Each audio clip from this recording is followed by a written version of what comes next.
All right, guys, excuse the messy shop. I'm sure you know how it is when you get elbows deep into a project. You just start throwing wrenches here, hammers there, you know, everything where it does not belong.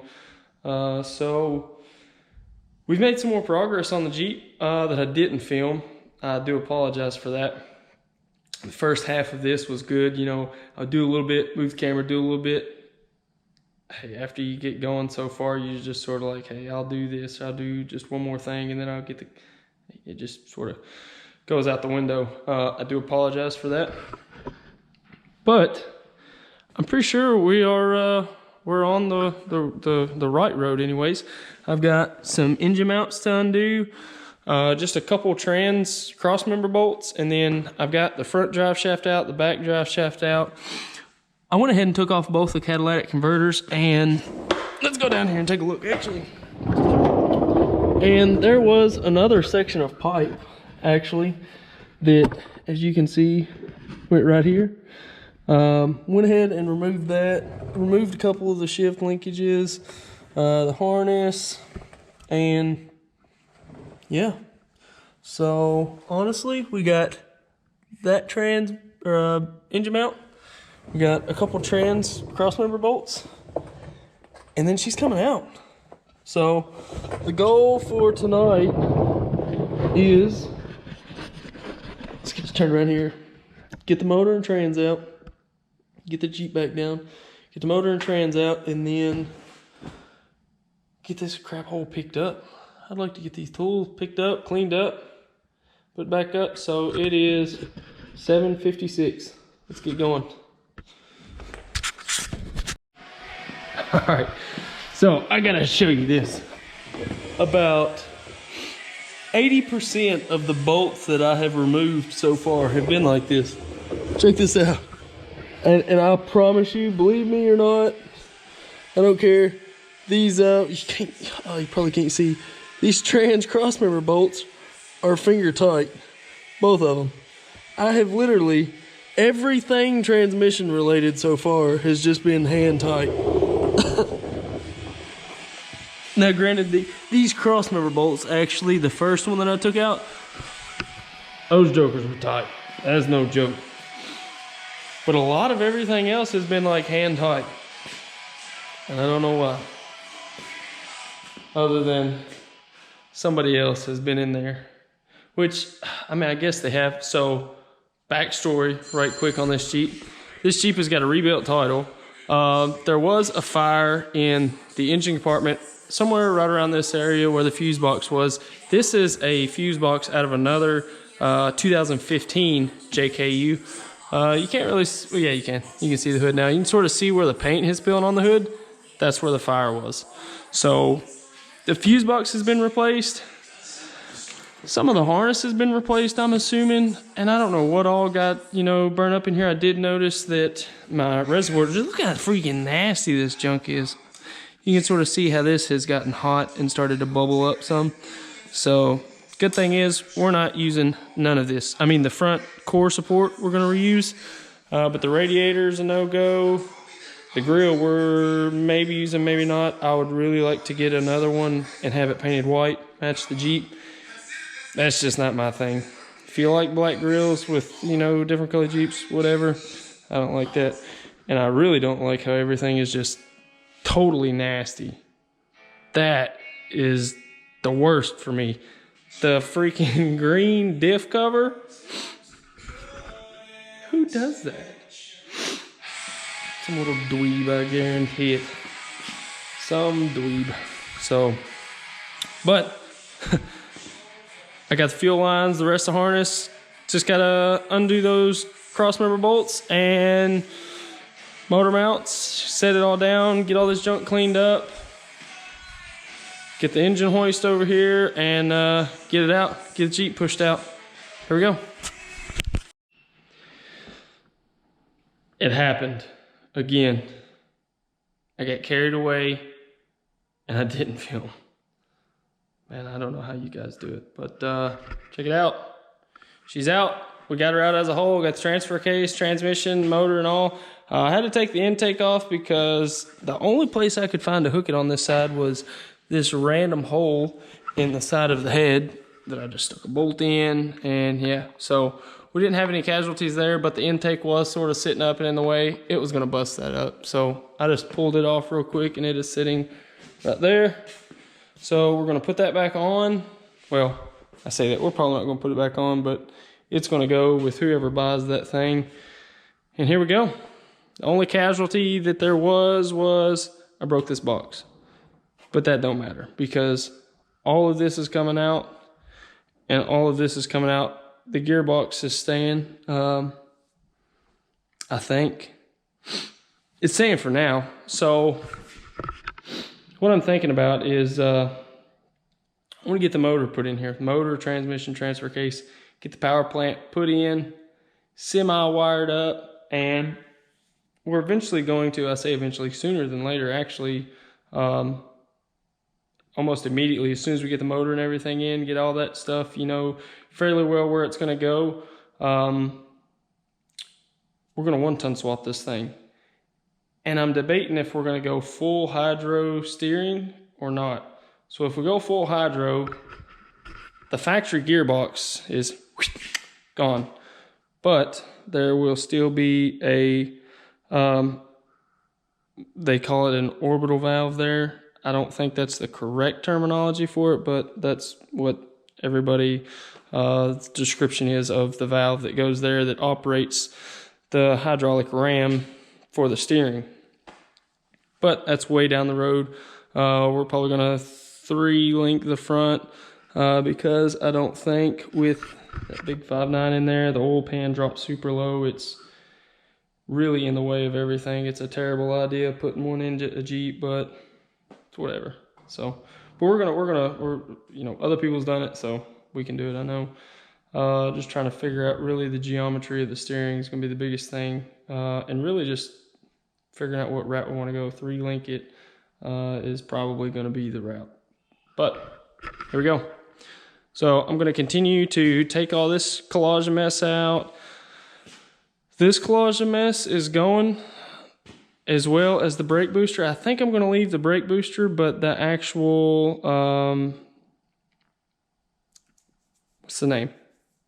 I just had a brain fart, just completely cloudy there. But the anti-lock brake deal, that's gone too. All that's gone. So, and then we got to get this mess cleaned up, dude. This is driving me up the wall. All right, boys and girls.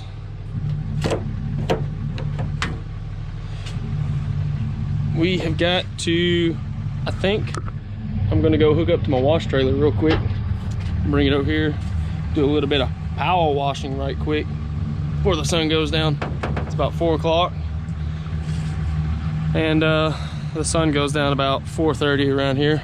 So we're gonna try to get some cleaning done right quick though. And then probably gonna go in the garage once it dries out a little bit and start on some interior. So what I've got to do is gonna remove the whole dash. Everything's coming out, center console, everything coming out. And because at some point we're going to end up having to do some fabrication to the firewall. The firewall has got to be recessed back between, I think, like 6 and 10 inches is what I'm shooting for. Realistically, I think it's going to be closer to 8 to 10 inches recessed back for that motor and trans to sit back in there a little bit. But give me just a minute. Got to go hook up to my trailer over there and bring it over here a little bit. We're gonna start doing some washing. All right, guys, so we got her cleaned up. She's not 100% clean, like as clean as I would like it. Like, for instance, all this mess, we've got to get in here, and I don't know if I'm gonna get some acid to try to remove this staining, but still got a lot of cleaning to do. But at this point, we can really get in here and remove a lot of this other stuff, harness, AC lines, you know, all this windshield washer fluid, reservoir, and everything, and not worry about getting absolutely filthy with grease and grime. I don't know, this thing's just been crazy. It's about equivalent to like 90s model 2nd gen, like that one over there. I mean, it's got oil everywhere.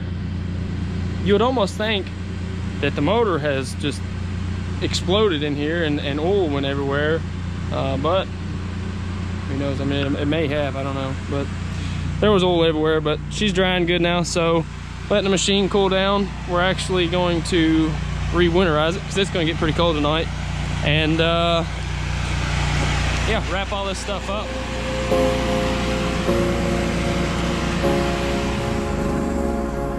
So here we go.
All right, you guys, it is Thursday evening, and I decided to knock out a little bit more on the Jeep. So I went ahead and got all the harness out from under the hood. It just goes to like the TIPM, the ECM, headlights. I mean, it's just the under hood harness pretty much that goes around the firewall, and then pretty much goes everything. So what I'm going to do is I'm not actually going to discard that harness because I'm going to reuse a bunch of the plugs, for instance, that goes to the parking lights, or the turn signals, the headlights, etc. I'm probably going to reuse those. I may order some new ones offline because I got a feeling I'm going to have to rewire this whole thing anyway. So, which I sort of knew that going into it. You can sort of see, like I'd mentioned before, this thing's got a rebuilt title because there was a fire on this side of the motor. Man, just check it out. There is just, man, it just looks terrible. So I went ahead and pulled the heat shield and everything off, the sound deadening material off the firewall, and then it's pretty much down there. But you can just look at it. Man, it just looks terrible. I didn't think it was really that bad when I was looking at it and everything was on it. I was like, hey, it looks like it was just a small fire around the TIPM or something other. Looks like it was much worse. It smells. I don't know if you've ever been to like a house fire or something other, or just any fire in general, I guess, where there's just a bunch of plastic and just garbage burning. Not just like a campfire, like wood smell, nothing like that. This stinks. It's terrible. Probably going to have to back it back out. I would back it out tonight and wash it again, but there's about 8 inches of snow outside right now, 6 to 8, something like that. So we're going to wait a couple days. I think I'm going to finish up what I can do around here. And then, so I think I'd mentioned before, I'm going to have to recess the firewall back some. So in order to do that, I'm going to have to take the dash and everything out. So what I think I'm going to try to do is pull it all out in one. Of course, the steering column, I'm hoping I can just drop that, and I may go ahead and just take it all out just to get it out. Yeah, I'm going to do that. And then I'm hoping I can just pull the whole dash and everything out just together as one piece on the center console, and the shifting, everything.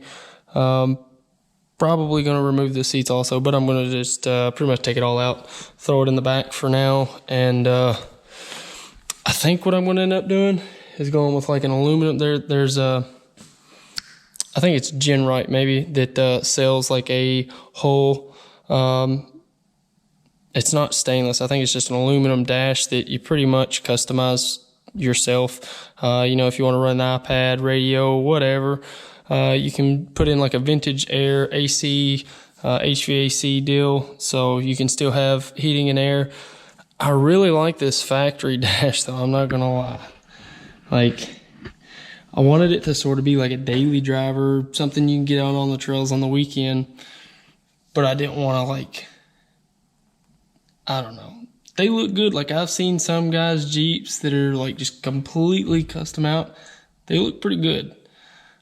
I'm worried that I don't have it in me to make mine look good like that. So what I would love to do is if I could just stick with this interior, figure out how to wire everything to make everything work, the electric windows, the HVAC, you know, the radio. Like, obviously the dash, the gauges are not going to work, but like, I'm hoping I can figure out a way to make this 24 valve work off of like a race dash or a race pack dash or of some sort, maybe AEM or somebody. But they run off of a whole different like CAN bus system. And I don't know if I can get in, like, I'm sure you can. The problem, I don't know if I can, but that's definitely the route that I want to go with it. And I'm probably going to have to outsource somebody else that's a lot more knowledgeable in something like that to see about getting all that wired up and working correctly. I'm going to try my best. I would love to learn. If I can learn it, teach some of you guys, that'd be even better. So yeah, that's sort of where we're at on it right now. Not really a standstill, but sort of a standstill. And I'm sort of curious because I'm going to have to cut these mounts off, take these brake lines off, and so my steering box, I think I'm going to move that, just take that out just to be done with it, and I'm going to go full hydro on the new front end. My plan is, I was thinking about putting the motor and transmission in first, getting that like pretty much buttoned up, I guess the mounts and everything, get it mounted in there and get it where it needs to be, and you know, almost drivable, and actually get it drivable. And then I was going to come back and change like the front end, you know, 1-ton swap the front axle, the back axle. But the more I'm thinking about it, if I'm this far ahead, I think I'm just going to go ahead and strip everything off, like you know, all of your shock mounts, your coil buckets, get all that off the frame, and then I'm going to box the frame on both sides, top, bottom, and then build the mounts off of it. And then that way I've got a just pretty much a clean platform to go off of. And then I guess, you know, I can get the motor running and stuff with the Jeep sitting stationary here, not driving. And then we can go ahead and put the front axle under it and figure out the geometry. There again, I don't know that. I'm probably going to need some of your all's help, or, you know, find somebody that is much more knowledgeable than I am and go from there. But it's going to be a long project.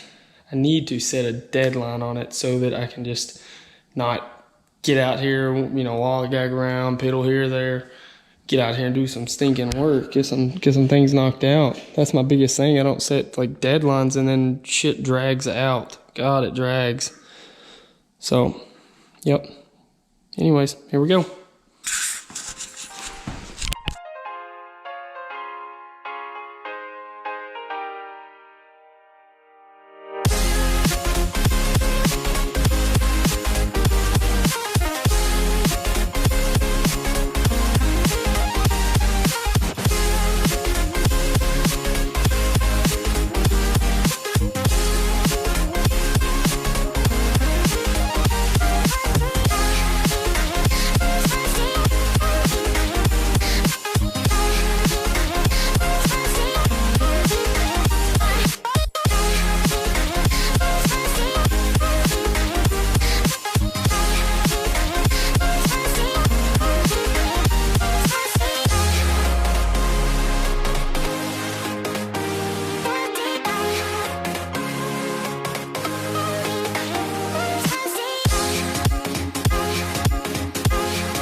All right, we got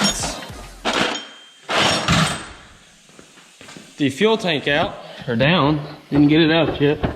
I've got to unhook the fill up port and got the wiring harness off. There's a little bit more gas in there than I thought there was. The gauge is only showing, I mean, the low fuel light has been on since I've had the thing, and I've driven it probably, I don't know, 50 miles maybe. So I would have thought it would have been pretty close to being empty, but apparently not. So I've got to unhook, there's a, you know, the flathead, just like a hose clamp up there. Got to pull that fuel neck off, and then I think that's it, honestly. I think everything else has just been cut off. I mean, I cut all these evaporator lines and all that good jazz, so the only thing left is that one over there. So I'm gonna set you guys maybe right here if you can see it, and jerk that off right quick. Oh, that didn't sound right. I'm gonna remove it. First, get a dolly around here. Whew. My left hand is still recovering from a smashed finger a minute ago. Oh, it's my stinking head. This fuel tank has been hell. Smashed a finger. I couldn't get none of the bolts out. They was froze up.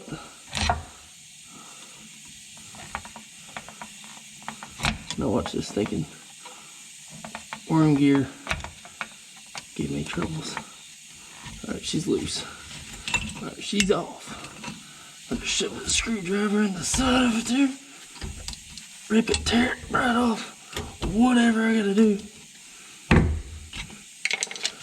Just gotta get it off of there.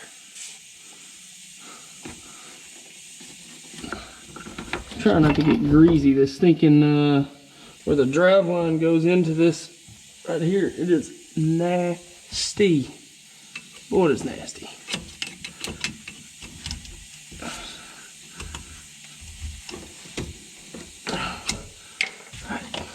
Man, I think she's loose. There we go. We're gonna move you to right here. Oh, I can't see squat because it's dark under here, but